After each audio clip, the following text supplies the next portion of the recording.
Orações perigosas. Semana passada a gente falou sobre Tua é a glória. E a gente viu alguns aspectos da glória, né? Essa glória que vem lá no Antigo Testamento principalmente, que era essa presença de Deus ali quase que consolidada através da arca. A glória que a gente viu que também, embora não seja uma palavra bíblica, ela vem depois, essa Shekinah, que é essa glória da manifestação de Deus. E vimos também a doxa, que é essa glória vindo do grego, que é essa glória que a gente de algum modo declara, fala, que por via de regra é que a gente mais faz uso aqui, quando a gente declara, a Ti seja a glória, Senhor, toda a glória seja dada a Ti. E a gente viu da onde tem saído essa nossa oração, quando a gente fala Tu é a glória, que é de um lugar de um compromisso com o próprio Deus, de uma entrega. E hoje, então dentro da nossa temática orações perigosas, seja feita a Tua vontade. Outra oração bem perigosa. A gente vai falar sobre ela agora. Essa reflexão, ela surge, a gente não vai projetar aqui, mas só para você se localizar, ela surge desse texto. Mateus 6, 9 a 13. Aqui é o Pai Nosso. A oração do Pai Nosso, a tão conhecida oração do Pai Nosso. Jesus então está com os seus e de forma muito genuína, os discípulos chegam para ele e falam: Jesus, ensina a gente a orar. Então é nesse momento que Jesus fala, faz uma introdução e entrega a eles a oração do Pai Nosso.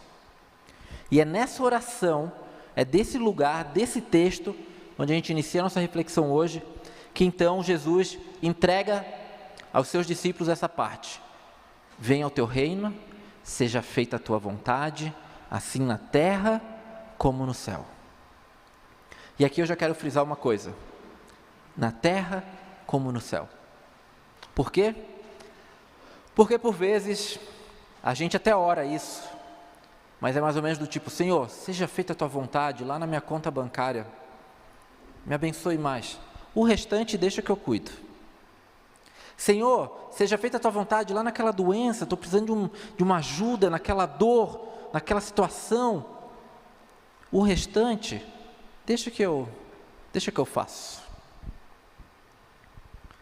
Senhor, que o Senhor possa abençoar minhas férias, as viagens que a gente tem planejado com a família, mas até lá, deixa que eu sei que eu estou fazendo.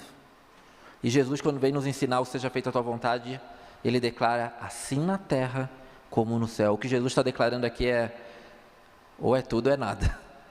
O Senhor vem para exercer a sua vontade em tudo. A não ser que você não seja nem da terra e nem do céu, mas a declaração do Senhor, seja feita a sua vontade, em tudo que envolve a tua vida. E aí tem uma frase, que é um ditado popular. Quem já ouviu essa frase aqui? Faço o que eu digo, mas não faço o que eu faço. Tinha até um pagode nos anos 90 que cantava isso. Agora que eu lembrei, de manhã deveria... Por que eu não trouxe essa referência de manhã? Será que o Carlão vai tocar agora, por favor? Exalta Samba. Era Exalta Samba, eu não lembro. Mas tinha um pagode. Tu não vai saber, né? O cara do rock. Mas tinha o que cantava: faça o que eu digo, não faço o que eu faço. Se liga ao Negritude, alguma coisa no pedaço. Negritude Júnior. Senhor revelando os passados aí. Fala, pai. Estou brincando. Escuto o pagode muito. É difícil. E essa frase aqui, ela é quase que uma saída de escape. Quem educa, tem filho ou tem crianças perto, sabe o quanto que é difícil. Quanto é difícil chegar para uma Olivia e falar: não come tanta besteira. E aí ela tem que olhar para mim e eu não tenho que comer tanta besteira.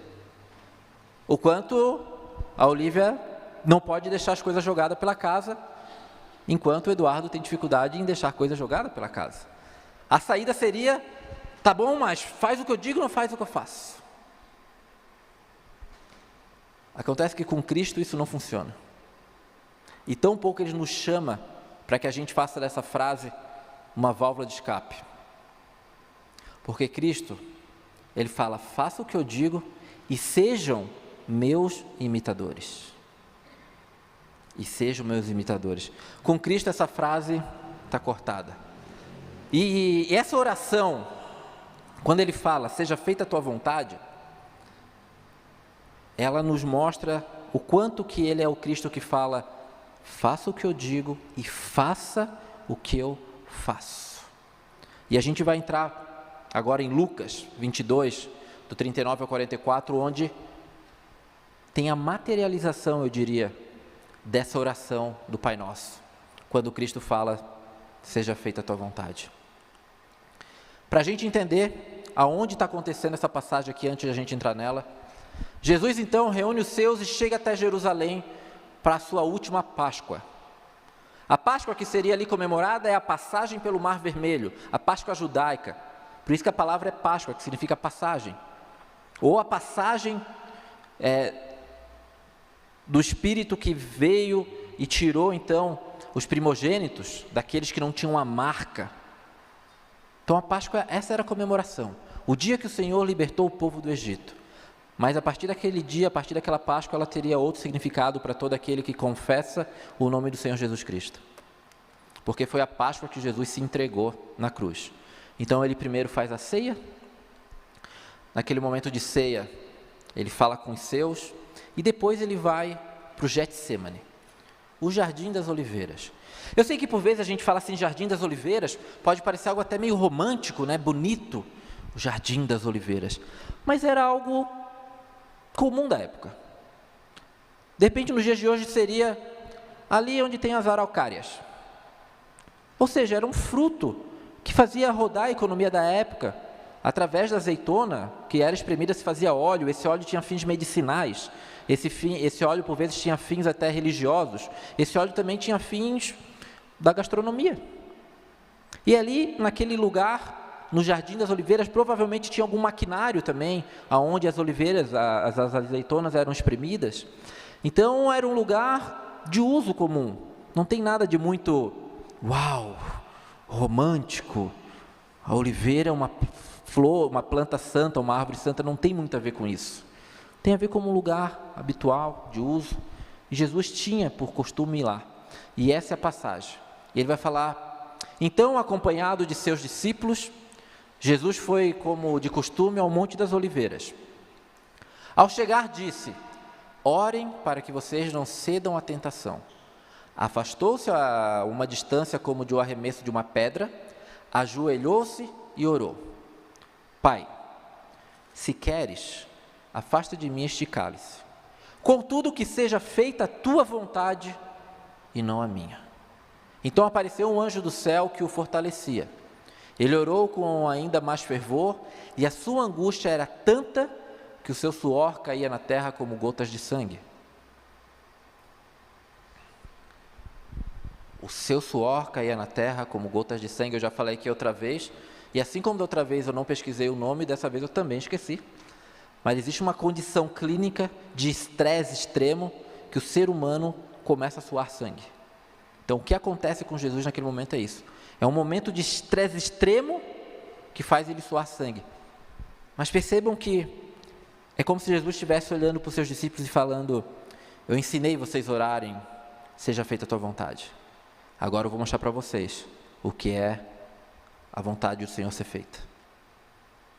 Ele sabia que ia ter cruz. Logo depois vêm os soldados e é aquela noite ele é julgado 1, 2, 3 vezes, ele é chicoteado e depois ele vai para a cruz. E ele até pede ao Pai, ele fala, se for possível, afasta de mim esse cálice, porque está pesado.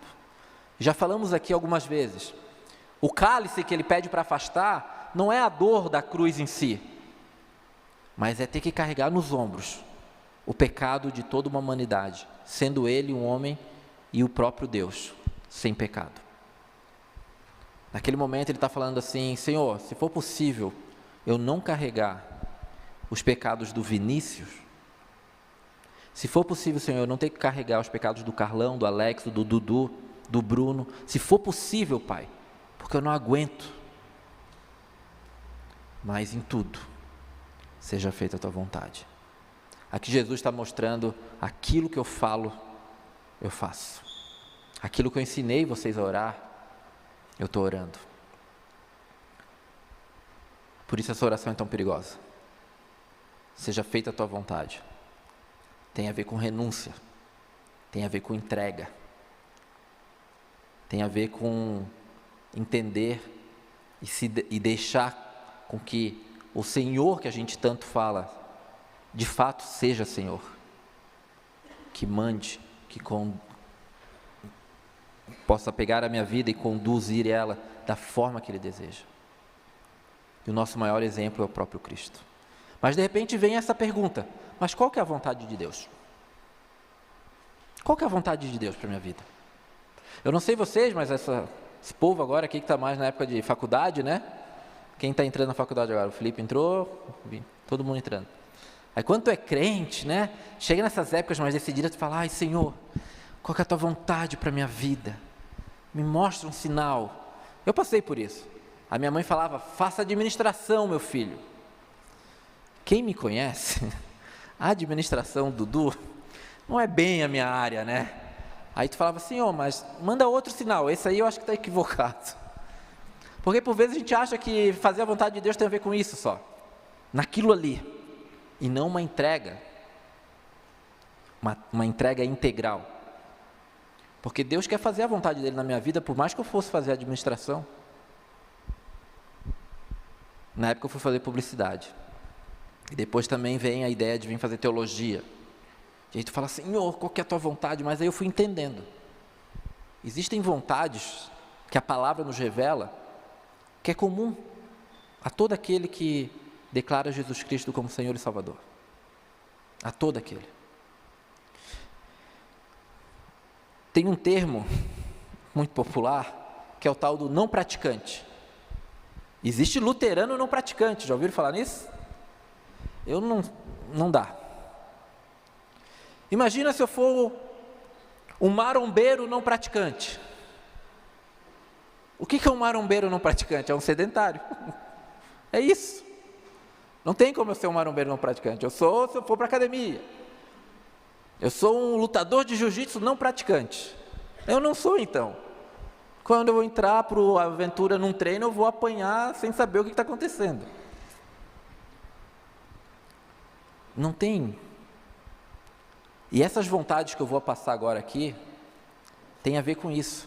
Não é uma opção, seguir ou não essa vontade que a palavra nos revela. É DNA e característica, a essência de todo cristão. É isso que nos molda e é isso que nos faz ser aquilo que confessamos ser. E a primeira vontade, está lá em Mateus 22, 37, Jesus então morre, ressuscita, aparece aos seus, fica cerca de 40 dias ensinando e sobe aos céus. E quando minto, isso aqui é antes dele ser, vai chegar o outro, calma, isso aqui é antes de Jesus ser crucificado. Em determinado momento, só para vocês entenderem, existia um livro com 500 regras, 500 leis, mais de 500. E em certo momento querem pegar Jesus e falam, Jesus, me dê aí, qual que é o mais importante? Cara, de 500 regras, o cara que vem perguntar qual que é o mais importante, está no mínimo querendo que eu fale alguma coisa, para depois falar, viu, ele menospreza essa, menospreza aquela. E a resposta de Jesus é essa: ame o Senhor, seu Deus, de todo o seu coração, de toda a sua alma e de toda a sua mente. Este é o primeiro e maior mandamento. O segundo é igualmente importante, ame o seu próximo como a si mesmo. Isso aqui é característica de cristão, amar a Deus sobre todas as coisas e amar o nosso próximo como a nós mesmos. Isso é característica, isso é DNA, isso é essência, isso não é opção. Ser cristão não é um carro que tu chega lá, eu quero com direção elétrica, não, eu quero agora com roda 15, com roda... Não, isso aqui faz parte do que é ser cristão. Amar a Deus sobre todas as coisas é o nosso próximo. Em 1 Tessalonicenses, Paulo ele manda uma carta para a igreja em Tessalônica, e tinha uma marca nessa igreja que não era boa, que era a promiscuidade sexual. A cultura era marcada por isso, por cultos para deuses pagãos que envolviam sexo, por exemplo. E Paulo está falando para eles, vocês não podem ser assim. E uma das frases que Paulo traz, e isso mostra um querer e uma vontade de Deus para mim e para a tua vida, enquanto DNA, enquanto essência, é quando Paulo fala, a vontade de Deus é que vocês vivam em santidade. que é viver em santidade? Essa palavra ela é tão deturpada, porque de repente a gente, por vezes, quando alguém é meio careta, né, um cara não tem muito estilo, é muito caladinho, a gente fala, é o santinho. Ele é todo santinho. Usa-se esse termo, né? Mas a palavra santidade na Bíblia quer dizer separado. Quando a gente fala que o nome do Senhor é santo, é um nome que está separado de tudo, é único. E quando Ele nos chama e fala, eu quero de vocês santidade, eu quero que vocês vivam separados. Separado não é isolado. Não estou falando agora para cada um aqui, vamos para o mosteiro e ninguém mais. Mas na nossa sociedade a gente tem que viver santidade. Se a gente vive numa sociedade onde a polarização faz com que irmãos briguem por causa de política, nós temos que ser separados disso. Nós temos que ser o lugar onde o cara do meu lado vota no outro político e está tudo bem. Porque o que nos une aqui é muito maior. Se a gente vive numa sociedade onde a forma de resolver as coisas é através da guerra, e temos visto isso nos últimos dias, nós temos que ser separados disso. Viver em santidade em relação a isso é falar não. Nós somos bem-aventurados e pacificadores. Somos chamados a ser pacificadores, bem-aventurados aqueles. Isso é ser separado.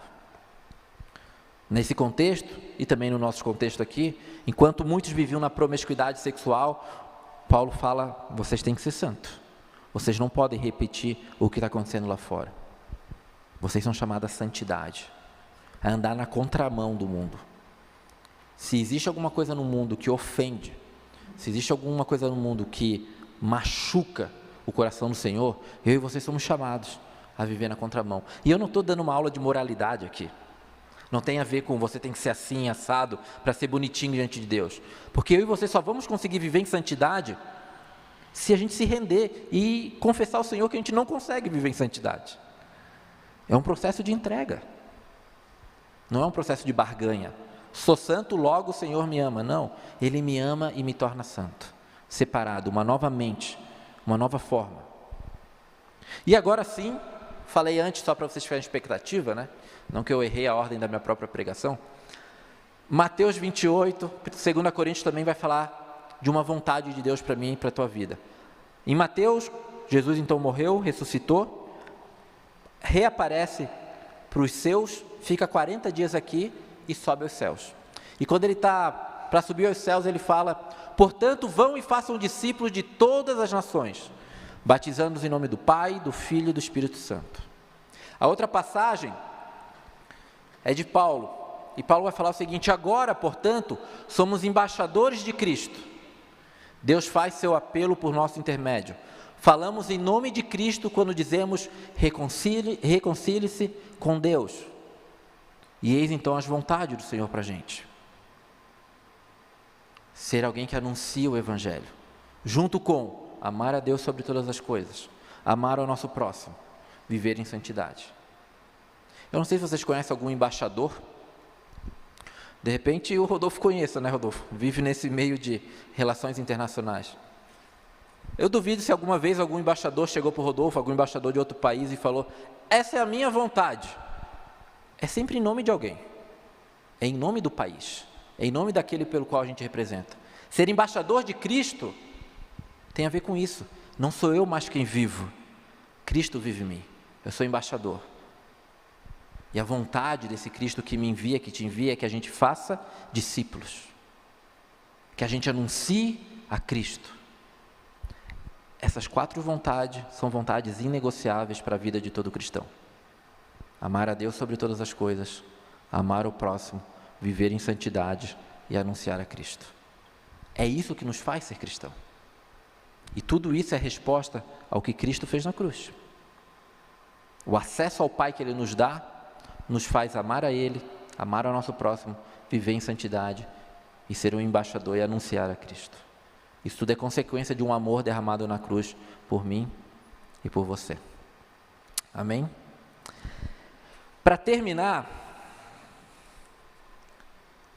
eu quero ler uma história para vocês. Isso aqui é um testemunho. Eu já conheci essa história, ela faz parte da família da minha esposa. Eu poderia vir aqui contar a história, como eu lembro ela de cabeça, mas ao perguntar para a Nayana, e aquela história? Ela falou, uma vez foi publicada numa revista do Movimento Encontrão. O Movimento Encontrão é um movimento que existe dentro da igreja luterana mais carismático, digamos assim.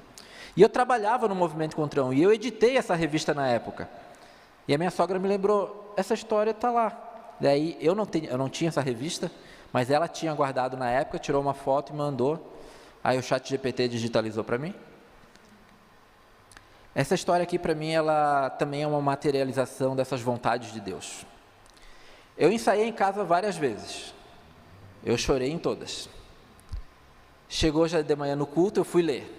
Eu chorei de novo. Pode ser que agora eu consiga, tá? Então, se eu não chorar é porque eu já estou mais perto do texto. Se eu parar é porque eu estou chorando e está tudo bem, tá?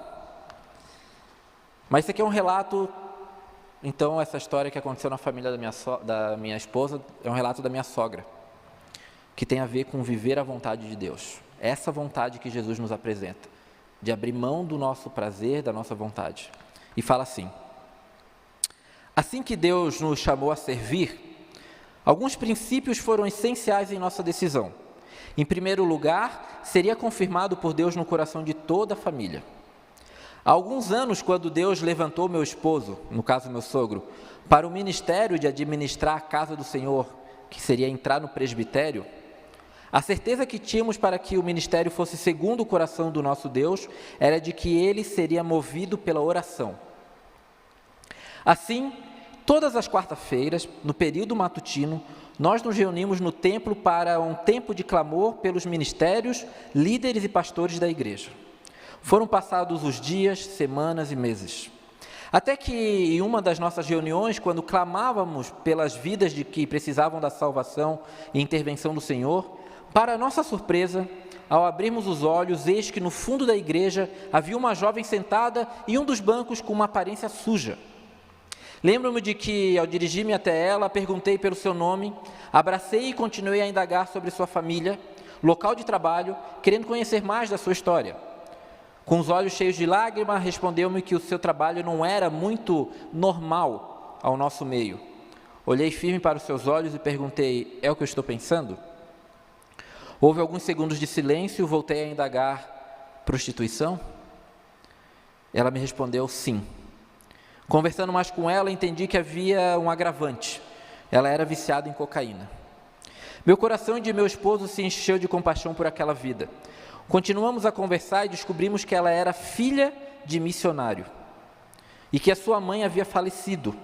Talvez seu pai, também no seu momento de fragilidade, não conseguiu conduzir a situação, pois ela era apenas uma adolescente, carente de amor e que havia perdido seu porto seguro. Quando seu pai colocou outra pessoa no lugar de sua mãe, a revolta foi tão grande que ela fugiu de casa e se encontrava naquela situação. Oferecemos ajuda de internação para que saísse das drogas. Ela prontamente aceitou, mas isso demoraria mais ou menos uma semana para que organizássemos toda a logística e o enxoval necessário E nesse tempo, o que seria dessa jovem? Eu tinha um emprego e 2 filhas, a Larissa, que ajuda aqui no Ministério Infantil, e a Nayana, minha esposa. 2 filhas de 8 e 10 anos. Olhei para o meu esposo e decidimos, vamos cuidar dela. Levei-a comigo naquela manhã para o meu trabalho. Quando cheguei com aquela moça com roupas horrorosas, sujas, as pessoas me olhavam com espanto, mas não diziam nada. Durante os dias que antecederam a internação, nossa rotina mudou. Ela estava morando em nossa casa e todos os dias ia trabalhar comigo e voltava comigo. Nesse período, eu não poderia sequer piscar os olhos porque ela queria sair para buscar drogas. Eu sempre falava, não, onde fores, eu vou contigo. Em muitos dias, a ansiedade era tão grande que saía do trabalho mais cedo para acompanhá-la até a nossa casa, a fim de que pudesse mudar o foco de seus pensamentos. No caminho, encontravam muitas pessoas que a conheciam das suas noites de trabalho, e eu sempre de braço dado com ela. Confesso que tinha medo que ela fugisse. Conversávamos com todos os seus amigos que encontrávamos na rua. Ela tinha um que considerei especial, era um policial. há pouco tempo atrás, quando nos encontrávamos em seu trabalho no trânsito, perguntava-me sobre a jovem e eu, muito feliz, podia responder alegremente sobre ela. Ele também se alegrava porque muitas vezes ajudou a dar bons conselhos a ela. E assim, essa jovem entrou para a história da nossa família. Brincava com as nossas filhas sem pensarmos em nenhuma consequência. Lembro-me de que as pessoas nos chamavam de doidos, loucos por tal atitude. No entanto, como não ter essa atitude, se havíamos acabado de clamar ao Senhor e de imediato Ele tinha respondido? Foi o início de um tempo novo para toda a família e ministério. O Senhor trabalhou missão em nosso coração.